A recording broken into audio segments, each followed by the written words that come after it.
मैं आप लोगों को एक छोटी सी घटना सुनाती हूँ।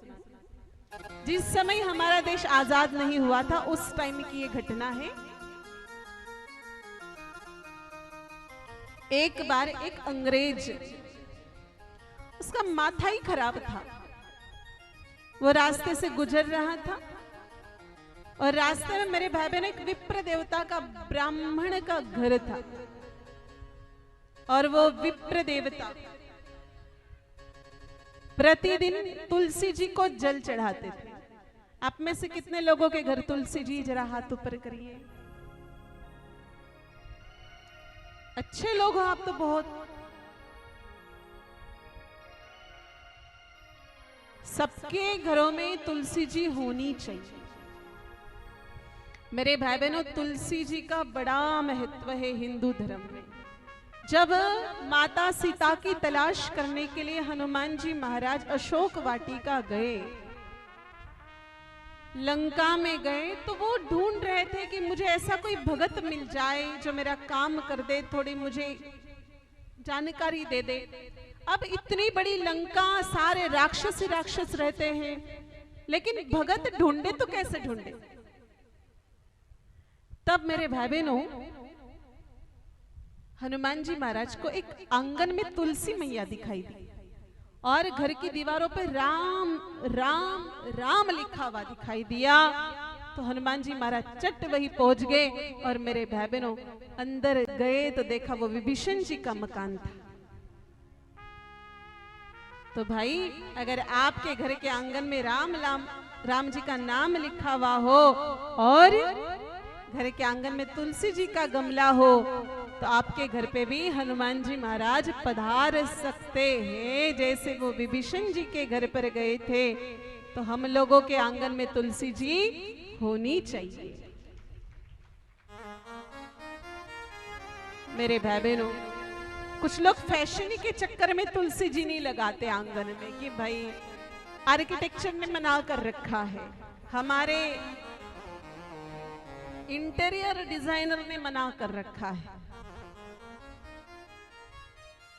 कुछ लोग कांटों के पौधे ला करके लगा देते। अरे कितने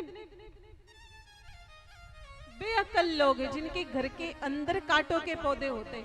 अब घर में कांटे ही कांटे लगा रखे, तो मेरे भाई बहनों लोगों के हृदय में भी, तो घर के लोगों के हृदय में कांटे ही कांटे रहेंगे।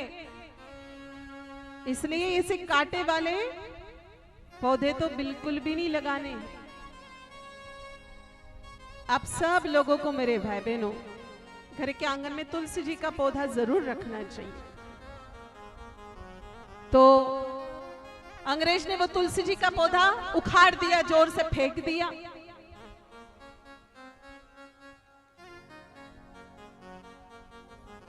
ब्राह्मण विप्र देवता को बड़ा कष्ट हुआ। विप्र देवता ने कहा, ये हमारी माँ है अंग्रेज, तुम इसको क्यों उखाड़ता है। कहा, काय की माँ है, ये तो पौधा है, प्लांट है, और अंग्रेज ने उसको उखाड़ दिया। अब विप्र देवता के मन में बड़ा गुस्सा आ गया कि अरे क्या करे, इस अंग्रेज को सबक तो सिखाना पड़ेगा, लेकिन कैसे करे, जिसकी लाठी है उसकी भैंस।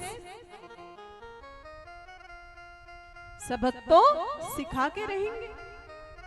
अब दूसरे दिन अंग्रेज मेरे भाई बहनों जंगल में गया, पंडित जी जंगल में गए और एक पौधा उखाड़ के लाए।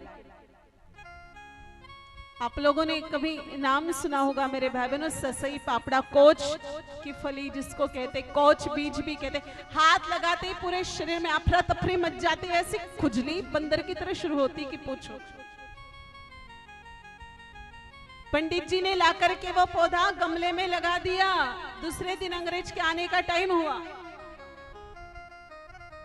और अंग्रेज ने आकर के पूछा कि भाई पंडित तुम ये क्या करता है। अब पंडित जी ने तो कल बताया था ये हमारी माँ है, हम इसको जल चढ़ाता है। आज पंडित जी कहीं बताओ। पंडित जी ने कहा ये हमारा बाप है, हम इसको जल चढ़ाता है। अब अंग्रेज देखे कि कल तो माँ उठा के लायो और आज तो बाप उठान लेकर आयो। अब पंडित जी का पौधा अंग्रेज ने उखाड़ा और जमीन पर पटका। मेरे भाई बहनों पूरे शरीर में आफरा तफरी मच गई, इधर खुजला, इधर खुजला, इधर खुजला, इधर खुजला, इधर। अब तो अंग्रेज हो गया एक नंबर्स का परेशान, अब मैं क्या करूं, कहाँ जाऊं, अब तो मुझे कुछ पता ही नहीं चल रहा है कि मुझे क्या करना है। अब अंग्रेज धीरे से पंडित जी के पास गया, कहा पंडित तुम्हारी माँ तो बड़ी अच्छी थी, तुम्हारा बाप बड़ा खतरनाक है, वेरी डेंजरस। कहा कल तुमने हमारी मैया का अपमान किया, इंसल्ट की, इसलिए आज हमारे पिताजी ने तुम्हारा बदला ले लिया।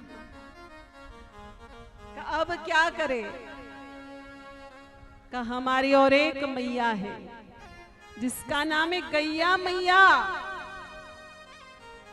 अगर अंग्रेज तुम गैया मैया का गोबर लगा के नहा लेते हो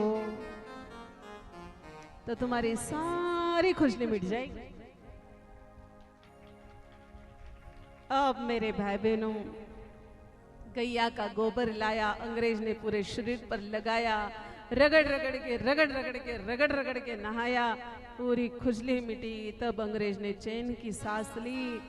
फिर अंग्रेज तुलसी मैया के पास आया, कहा हे तुलसी मैया माफ कर दो, वेरी सॉरी, आज के बाद ऐसा नहीं करूंगा। फिर अंग्रेज उठ करके गया गैया मैया के पास, कहा गैया मैया वेरी मच थैंक यू, आपको तो मैं क्या बोलूं, आपने तो मेरी खुजली मिटा दी, नहीं तो मैं तो मर ही जाता खुजला खुजला। फिर अंग्रेज गया कोच बीज के पास, कहा coach father you are very dangerous.